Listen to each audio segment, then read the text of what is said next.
Further time now for some business reports with me, Abigail Adumakoinchi. Now, the Chartered Institute of Taxation Ghana is asking the Revenue Authority to reverse regulations to ensure service providers pay the normal rate of 17.5% other than the 3% flat rate. The Institute believes a reversal of the regulations could raise the needed revenue to close the gap created by unfulfilled grants and concessional loans. President of the Chartered Institute of Taxation Ghana, Micah Flew, told Joy News after their 2014 annual tax conference the nation is losing 14.5% of tax revenues due to the payment of flat rates. The institute explained that Ghana, after moving into the lower middle income status, has lost a substantial amount of grants and concessional loans, hence the need to rely on domestic inflows. For the institute, the economy is losing revenues following a decision by the Ghana Revenue Authority to allow service providers onto the flat rate scheme for tax payments. Those in the trading sector, like the petty traders and so on, they have been put on the flat rate scheme, which is the 3%. But recently, the Ghana Revenue Authority had to bring some people who were on the normal scheme into the flat rate scheme because their turnovers were below a certain threshold.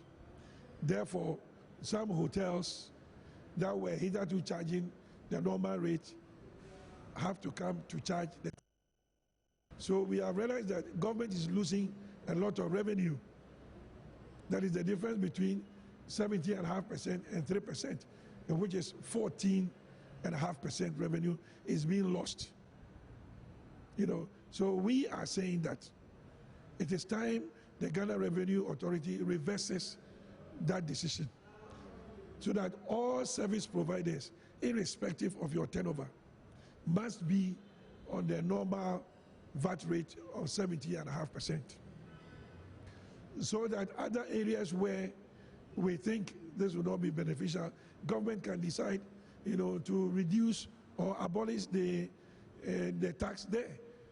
For example, the VAT that is being introduced on some financial services. The Ghana Revenue Authority acknowledges there is a need to change the approach to revenue mobilization in a lower middle income economy, a reason for the ongoing reforms. First of all, we want to make payment of tax easy for the taxpayer and also for compliance with the tax laws to be at least cost to the taxpayer. So in everything we do, the whole reform that we are carrying out, we focus on taxpayer convenience.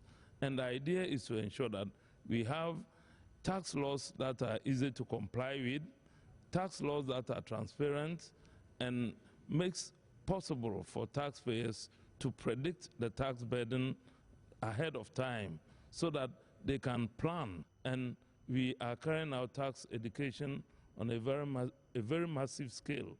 Meanwhile, the GRA is ready to implement the outcome of the tax conference, which, among other objectives, aims to provide a platform for administrators, professionals and players to find ways to close gaps in the country's tax administration systems.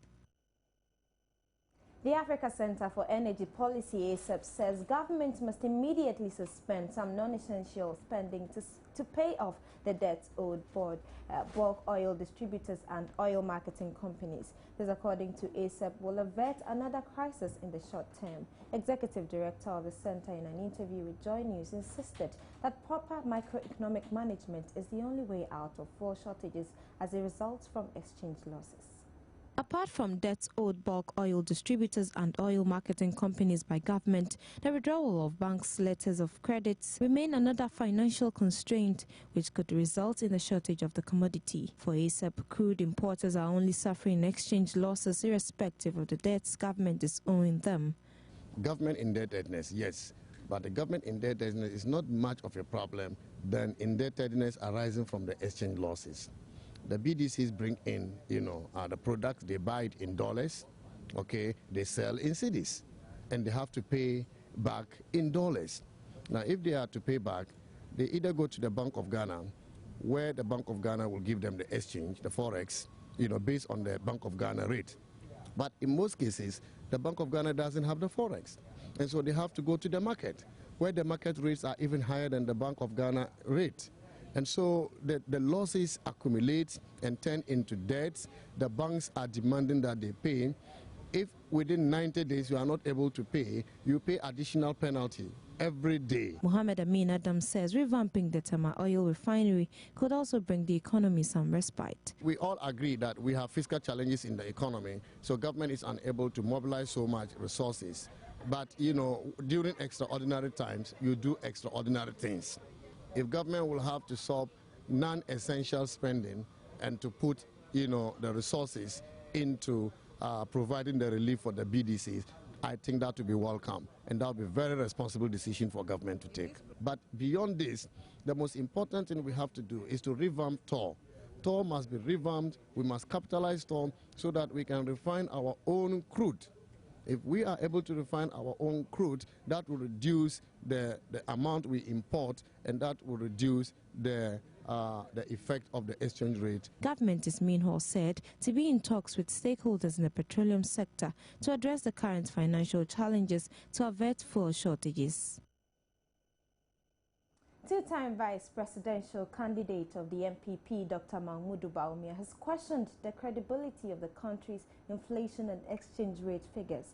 Dr. Bawumia, who is also a former deputy governor of the Bank of Ghana, in a statement issued in Accra Thursday, says an examination of recent data on inflation released by the Ghana Statistical Service as well as exchange rate data reported by the Bank of Ghana raises serious concerns. The Bank of Ghana, he said, would have believed that since June 17 this year, the exchange rate of the cedi to the US dollar has remained unchanged at some 3.02 per US dollar and has remained fixed at this rate over the last 3 months. Dr. Bawumia said a simple look at the interbank market exchange rates indicates that the cedi has not only been depreciating daily, but is currently trading between 3 Ghana cedis, 7 pesos, and 4 Ghana cedis, 1 peso per dollar, with an average of some 3 Ghana cedis, 8 pesos per US dollar.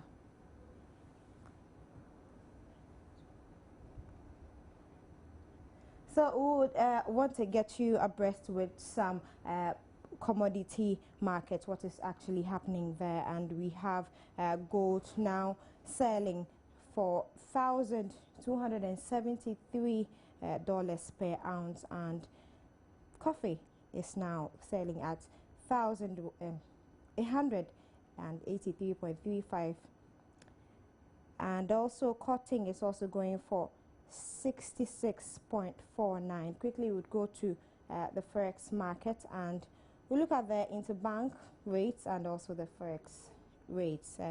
Some disparities there. You realize that in the interbank rates, we have the dollar buying at 3 cedi 587 pesos and selling at 3 cedis 613 pesos. And also the forex level, we have it buying at 3 cedis 70 pesos and selling at 3 cedis 83 pesos.